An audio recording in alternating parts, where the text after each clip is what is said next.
ساوی اپنے کمرے کی ہو کر رہ گئی تھی، سب اس کے رویے پہ حیران تھے۔ آج تک ایسا نہیں ہوا تھا کہ وہ دورے سے بات نہ کرے اور اس کا دن گزر جائے، اور اب اس کے ایکسیڈنٹ کی خبر سن کے بھی وہ اس سے ملنے نہیں گئی تھی۔ دوریت نے اپنی طرف سے یہ کہہ کر انہیں ٹال دیا تھا کہ ساوی اس سے ناراض ہے۔ پتہ نہیں وہ مطمئن ہوئے تھے یا نہیں، مگر اس کے بعد کسی نے ساوی کو کچھ نہیں کہا تھا۔ باقی کے دن پلک جھپکتے گزر گئے۔ دوریت کے زخم کافی حد تک ٹھیک ہو چکے تھے، مگر پھر بھی اسے کمر کے بل لیٹنے پر تکلیف ہوتی تھی۔ ساوی اور دوریت کی شاپنگ افرا اور شایان نے ہی کی تھی کہ دوریت ٹھیک نہیں تھا، اور ساوی کا رویہ ان کی سمجھ سے باہر تھا، جو کہ بالکل گم سم سی ہو گئی تھی۔ کوئی اس سے بات کرتا تو وہ جواب دے دیتی، ورنہ چپ ہی رہتی۔ ساوی اور دوریت اپنے اپنے روم میں ہی تھے، جبکہ افرا اور شایان باہر لان میں بیٹھے تھے۔ مراد صاحب آفس گئے ہوئے تھے۔ نادیہ بیگم ساوی کے کمرے کے باہر کھڑی دستک دے رہی تھی۔ 5 منٹ بعد دروازہ کھل گیا اور ساوی کی شکل دکھائی دی۔ وہ نادیہ بیگم کو دیکھ کر بغیر کچھ کہے انہیں اندر آنے کا راستہ دیتی ایک طرف ہٹ گئی۔ وہ بھی اس کا سنجیدہ سا چہرہ دیکھتی بیڈ پر جا کر بیٹھ گئی۔ ادھر میرے پاس آ کر بیٹھو، مجھے تم سے کچھ ضروری بات کرنی ہے۔ انہوں نے اسے اپنے پاس بلایا۔ وہ چپ چاپ آ کر ایک طرف بیٹھ گئی اور بیڈ شیٹ پر نظر جمائے ناخن سے شیٹ پر بنے ڈیزائن کو کھرچنے لگی۔ پہلے تو مجھے یہ بتاؤ کہ کیا ہوا ہے تمہیں؟ پہلے تو ایسی نہیں تھی، ہر وقت گم سم سی رہتی ہو، نہ کسی سے کچھ بولتی ہو۔ تمہارے اکلوتے بھائی کی شادی ہے، تمہیں تو خوش ہونا چاہیے، ہر کام میں حصہ لینا چاہیے، مگر تم ایسے کمرہ بند ہو کر بیٹھ گئی ہو۔ کیا ہوا ہے مجھے بتاؤ، کوئی پریشانی ہے؟ وہ اس کا چہرہ ہاتھوں میں تھامے پیار اور فکر مندی سے پوچھ رہی تھی۔ ایک پل کو اس کا دل کیا سب کچھ بتا دے، اپنے دل میں چھپی ہر اذیت، وحشت اور تکلیف سب باہر نکال دے۔ ان کی ماما کی گود میں چھپ جائے، مگر ایسا وہ صرف سوچ ہی سکتی تھی۔ انہیں بتا دیتی تو کیا ہوتا؟ ان کو جتنی تکلیف صدمہ ہوتا، اس سے ان کی طبیعت بگڑ جاتی، اور اگر انہیں کچھ ہو جاتا تو وہ کبھی خود کو معاف نہ کر پاتی۔ وہ آنکھوں میں آنسو لیے اپنے اندر ہی کہیں اتار گئی۔ کچھ نہیں ہوا ماما، میں ٹھیک ہوں بالکل، بس کچھ دنوں سے طبیعت ٹھیک نہیں تو سستی سی ہو گئی ہے۔ اب آپ کو پہلے والی ساوی ہی ملے گی۔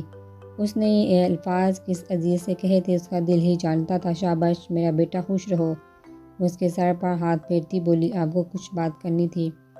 اس نے انہیں یاد دلایا، ہاں دراصل میں تم سے تمہارے رشتے کی بات کرنے آئی ہوں۔ ان کی بات سن کر اسے جھٹکا لگا۔ وہ تو بھول ہی گئی تھی کہ اس کا رشتہ طے ہو چکا ہے۔ اس کے پاس اس کی عزت نہیں تھی، کیا کوئی اسے قبول کرے گا؟ ایک بڑا سا سوالیہ نشان تھا جو اس کے سامنے آ کر کھڑا ہو گیا تھا۔ تم نے اس دن لڑکے کا نام تو پوچھا ہی نہیں تھا، اس لیے میں تمہیں خود ہی بتانے آ گئی تاکہ تم سوچ سوچ کے پریشان نہ ہوتی رہو۔ انہوں نے پیار سے کہا، کون ہے وہ؟ اس نے اٹکتے ہوئے پوچھا، میں تمہیں کسی اور کے حوالے کرنے کا سوچ بھی کیسے سکتی ہوں؟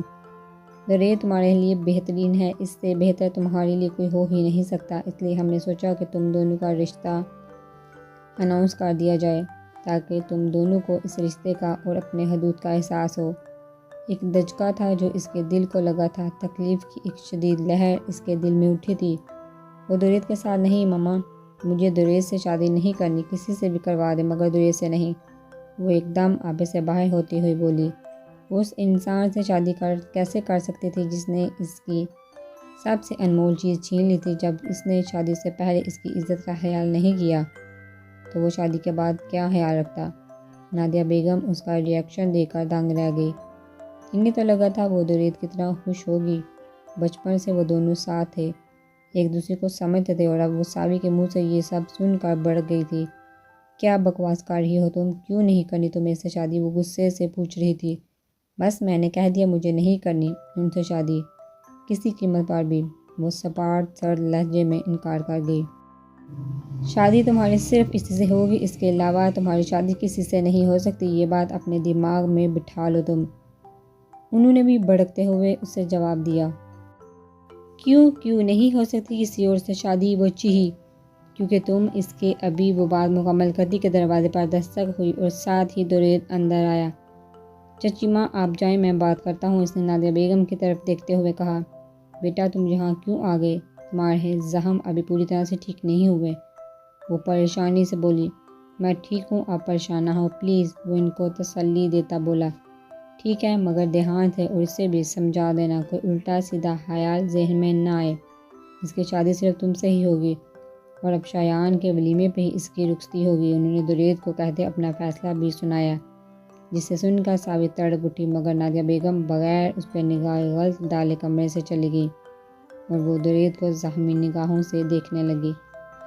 درید نے دروازہ لا کیا تو وہ خوف سے اس کی طرف دیکھنے لگی۔ وہ دروازہ کیوں بند کیا؟ کھولے اسے۔ وہ ڈر اور خوف سے پیچھے کی طرف کھسکنے لگی اور اس کی آنکھوں میں اپنے لیے بے اعتباری بے یقینی دیکھ کر درید کا دل کیا زمین پھٹے اور وہ اس میں سما جائے۔ اتنی بے اعتباری؟ جانتا ہوں غلط کیا میں نے، مگر اس دن میں ہوش میں نہیں تھا اور مجھے بالکل اندازہ نہیں تھا کہ تم وہاں ہو سکتی ہو۔ میں وہی درید ہوں، مجھے بے اعتباری کی موت مارو، جو گناہ کی ہے اس کی سزا بھگت چکا ہوں میں، تم بھی معاف کر دو۔ اس کے آگے ہاتھ جوڑتا اذیت سے بولا۔ سزا کیا بھگتی ہے آپ نے؟ ایک ایکسیڈنٹ سے آپ کو لگتا ہے آپ کا گناہ معاف ہو جائے گا؟ میری عزت واپس آ جائے گی؟ بالکل نہیں، کبھی معاف نہیں کروں گی آپ کو۔ آپ کے نام کا مطلب پتہ ہے کیا ہے؟ جانور۔ اور آپ نے سچ میں ثابت کر دیا کہ آپ ایک جانور ہیں۔ وہ درید کی آنکھوں میں آنکھیں ڈالتی تلخی سے بولی، ایکسیڈنٹ نہیں ہوا میرا، شریعت کے مطابق سزا ملی ہے مجھے۔ یقین نہیں تو یہ دیکھو، اسے جواب دیتا وہ بمشکل شرٹ اتارتا اس کی طرف پشت کر کے کھڑا ہو گیا۔ ساوی نے ذرا کی ذرا نگاہ اس کی طرف اٹھائی اور اس کی پشت کو سرخ ہوتی آنکھوں سے گھورنے لگی۔ پوری کمر پہ نیل کے نشان تھے، لمبی لمبی کچھ سرخ اور کچھ براؤن ہوتی لکیریں جو کندھے سے لے کر نیچے کمر تک جاتی تھی۔ ایسی بہت سی آڑی ٹیڑھی لکیریں تھیں جو اس کے بازو پر بھی موجود تھی۔ کچھ پہ کرنٹ جمع ہوا تھا اور زیادہ دیر دیکھ نہ سکی اور نظریں ہٹا لی۔ وہ اپنی پشت پہ اس کی نظریں محسوس کرتا اس کے بولنے کا انتظار کرتا رہا، مگر اس نے کچھ بھی نہ کہا۔ شریعت کے مطابق سزا لیں یا قانون کے مطابق، میرا فیصلہ نہیں بدلے گا، مجھے اب سے شادی نہیں کرنی۔ وہ دو ٹوک لہجے میں بولی۔ ساوی پلیز ایک بار میری بات۔ وہ کچھ اور بولتا کہ وہ اس کی بات کاٹ گئی۔ اصابرہ نام ہے میرا، خبردار جو مجھے ساوی کہا، جس کو مجھے ساوی کہنے کا حق تھا وہ مر چکا ہے میرے لیے۔ اس کی بات پہ وہ بے یقینی سے اس کی طرف دیکھنے لگا جس کا چہرہ تاثرات سے پاک تھا۔ وہ ڈگمگاتے قدموں سے باہر نکل گیا۔ اس میں اتنی ہمت نہیں تھی اس نکیلے الفاظ جننے کی۔ اس کے نکلتے ہی ساوی نے ٹھک سے دروازہ بند کر دیا۔ وہ تھکا ہارا آفس سے آ کے لاؤنج میں بیٹھا تھا۔ بزنس کا سارا کام اس کو اکیلے ہی دیکھنا پڑتا تھا، جس کی وجہ سے وہ کافی تھک چکا تھا۔ ابھی بھی وہ صوفے کی پشت سے ٹیک لگائے بیٹھا تھا کہ بوا پانی کا گلاس لے آئی۔ 2 گھونٹ گھونٹ پانی پینے لگا۔ پانی پی کے گلاس بوا کو واپس دیا اور دوبارہ صوفے سے ٹیک لگا لی۔ بوا وہیں کھڑی تھی۔ کیا بات ہے بوا، کچھ کہنا ہے؟ اس نے استفسار کیا۔ جی بیٹا، وہ آج نور بی بی کا فون آیا تھا۔ بوا کی بات سنتے ہی وہ ایک دم اچھل پڑا۔ کیا؟ کب؟ کس نمبر سے؟ آپ نے مجھے بتایا کیوں نہیں؟ اس نے ایک ہی سانس میں سارے سوال کر دیے۔ وہ بیٹا میں آپ ہی کا انتظار کر رہی تھی کہ آپ آفس سے آئیں تو میں آپ کو بتاؤں۔ بوا نے جواب دیا۔ کیا بات ہوئی آپ کی؟ کہاں ہے وہ؟ اس نے اپنا پتہ بتایا؟ اس نے بےتابی سے پوچھا۔ جواب میں بوا نے فون پہ ہوئی ساری بات حرف بہ حرف بتا دی، جبکہ اس کی آخری بات سن کے اس سے اپنا دم گھٹتا محسوس ہوا۔ آپ کو اسے نہیں بتانا چاہیے تھا بوا، اس کی حالت ٹھیک نہیں تھی۔ اگر اس نے سٹریس لے لیا تو اسے آگے اس سے کچھ سوچا ہی نہ گیا۔ پھر کچھ خیال آتے وہ لینڈ لائن فون کی طرف بھاگا اور اس پہ آنے والی کالز چیک کرنے لگا۔ کال لاگ میں صرف ایک ہی کال ریسیو ہوئی تھی، مطلب اسی نمبر سے فون آیا تھا۔ اس نے جلدی سے نمبر نوٹ کیا اور حیدر کے نمبر پر سینڈ کیا، اسے کال ملائی جو جلد ہی اٹھا لی گئی۔ میں نے ایک نمبر سینڈ کیا ہے، تمہیں اس کی لوکیشن ٹریس کرواؤ اور جلد از جلد پتہ کرو، جتنی جلدی کام ہوگا اتنی جلدی تمہاری جان چھوٹے گی۔ وہ دوسری طرف سے کچھ بھی سنے بنا اس نے اپنی کہی اور حکم نامہ جاری کر کے فون بند کر دیا۔ بوا کچن میں جا چکی تھی۔ اب اسے یقین تھا کہ بہت جلد وہ اس تک پہنچ جائے گا اور اب اور دیر نہیں کرے گا۔ 20 منٹ بعد اسے فون پہ میسج موصول ہوا۔ اس نے کھول کے دیکھا تو وہ کسی ہاسپٹل کا ایڈریس تھا اور یہ وہ ہاسپٹل ہرگز نہیں تھا جہاں اس نے اسے دیکھا تھا۔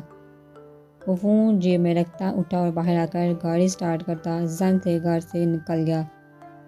اسے بہت جلدی تھی اس سے ملنے کی۔ نادیہ بیگم کے پوچھنے پر درید نے بتا دیا تھا کہ ساوی نہیں مانی۔ اس کی بات سن کر نادیہ بیگم کو نئے سرے سے غصہ آیا تھا اور انہوں نے کہا تھا کہ زبردستی یا رضامندی سے ساوی کی شادی درود سے ہی ہوگی۔ ساوی اپنے کمرے میں ہی محصور تھی۔ نادیہ بیگم نے شایان اور مراد صاحب کو ساوی کے انکار کا نہیں بتایا تھا، جبکہ افرا کی بار بار کوشش پر بھی ساوی نے اس سے کچھ نہیں بتایا تھا اور اب افرا نے بھی چپ سادھ لی تھی۔ آج رات کو مہندی تھی۔ صبح سے ان کے گھر میں مہمانوں کا تانا بانا بندھا ہوا تھا۔ آنیا لوگ بھی آئے تھے۔ حنا بیگم اور اشر تو نہیں آنا چاہتے تھے مگر وقار صاحب کے اصرار پر ان کو آنا پڑا۔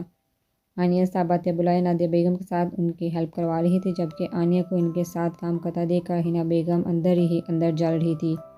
مہمانوں والا گھر تھا، آنیا کو منع بھی نہیں کر سکتی تھی۔ صبح سے رات ہو گئی تھی مگر ساوی اپنے کمرے سے باہر نہ نکلی۔ مہمانوں کے پوچھنے پر نادیہ بیگم نے کہا کہ اس کی طبیعت ٹھیک نہیں ہے۔ حنا بیگم کو حیرانی تو ہوئی مگر پھر کندھے جھکا گئی۔